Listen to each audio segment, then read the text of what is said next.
Hey friends, it's Mike. It's February 22nd, 2019, and a little after 11:30 a.m. here on the East Coast, and it is cloudy and rainy here in Raleigh, North Carolina. And it's not supposed to clear up until I think Monday, so we've had like a week of rain here. Not a happy time. Anyway, I wanted to do a video just to let everybody know I am almost done with reading the new version of the Memoirs of Billy Shears.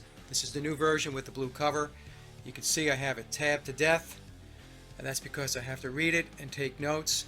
My intention is to do a full-blown video presentation on the new version to take everyone through the new information in the book, and there is a lot of new information, especially within the footnotes that Tom included in this version of the Memoirs of Billy Shears. Some very, very eye-opening stuff. So I will do that presentation. You have to give me several weeks, maybe 6 to 8 weeks, I'll have it out. In the interim, I will be doing a video explaining the whole Vivian Stanshall setup and also Phil Ackrell, because it really is the same template that was used. Okay, so I'll have that out probably within the next couple of weeks or so, and hopefully we'll be able to get the whole Vivian Stanshall, Phil Ackrell piece of this thing resolved, because I know it's a stumbling block for a lot of people. But once I explain it, I think that many people will get over the hump, and they'll see how it all worked. All right, so let's shift gears a little bit here and talk about Peter Tork. Peter died at the age of 77. Of course, 777, triple sevens are all occulted numbers.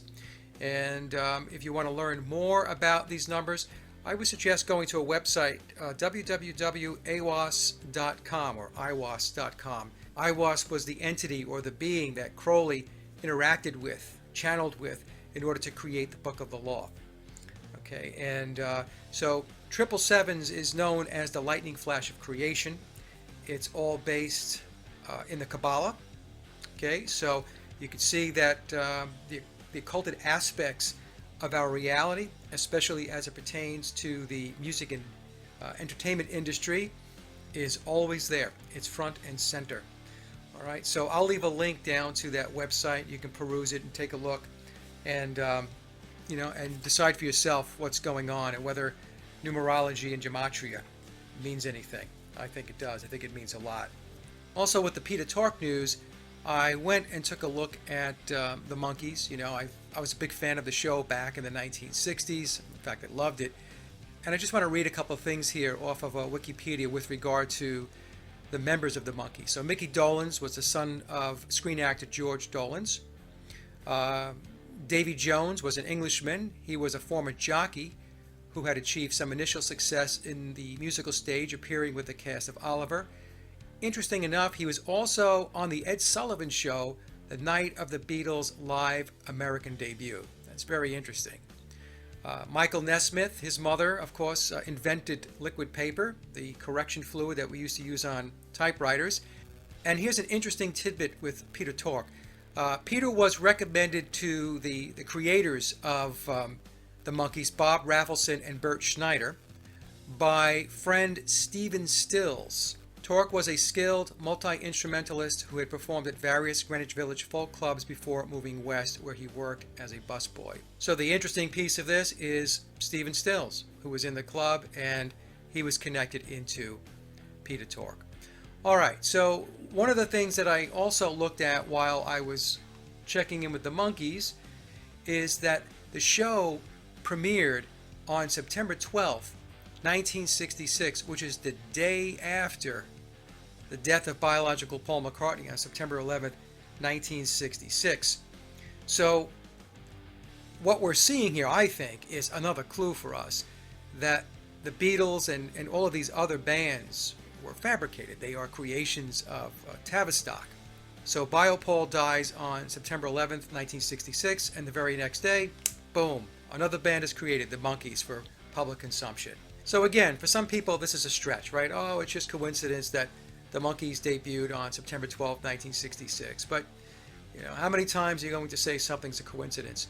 When you look at this conspiracy and many other conspiracies, in fact, all conspiracies, what you have to do is you have to find all of the different pieces of the puzzle, because it's all circumstantial evidence. Nothing's direct evidence. And so what you're looking for is patterns.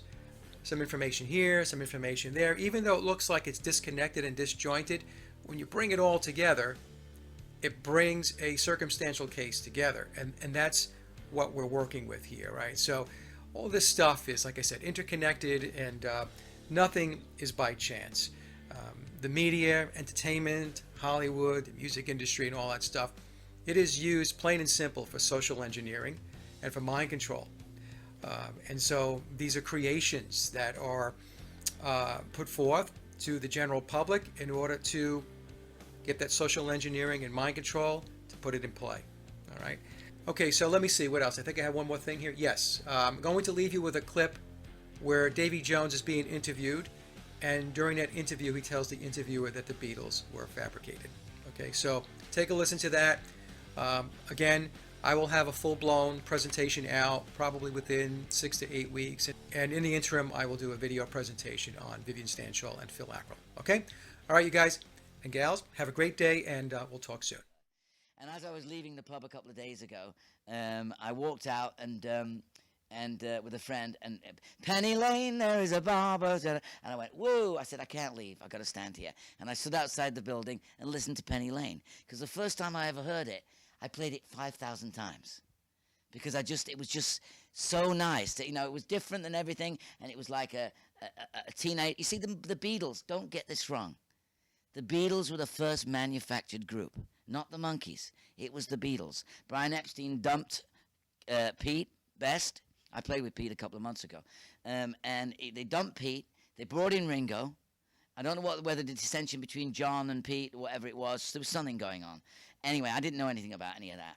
And they dressed them in the same suits, and they put the Cabizio shoes on, you know, with the boots on. They were Oliver boots that we used on the Oliver stage. They had the little Oliver haircut, like a little, you know, like a little Beatle bowl cut.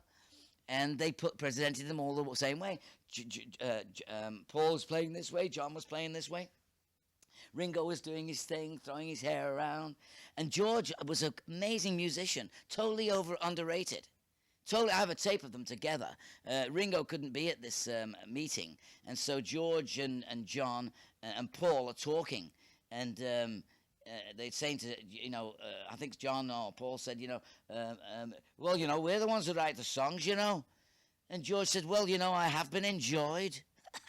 And I just love that. Yeah. I have been enjoyed, you know. Something in the way she moves, you know, My Sweet Lord, all these great tunes that he wrote. Amazing, amazing songwriter.